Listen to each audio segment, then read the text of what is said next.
Good day, ma'am and sir. My name is Heidi Balagat Hipolito. I am 29 years old from Lasitan, Santo Niño, Cagayan, Philippines. I am a married with blessed 3 kids. I am a high school graduate. I am a Roman Catholic. My husband is a security guard. My father is a farmer. My mother is a housewife. My hobbies are cleaning, gardening, and cooking. I work as a domestic helper in Philippines for 2 years. I serve 4 members of their family, 1 couple, and 2 kids.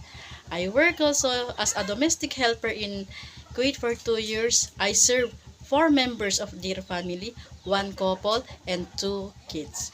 My main duties are to take care of the kids, wash the dishes, doing the laundry, and cooking. To my future employer, please hire me as a helper and I will promise to do all my duties and my responsibilities.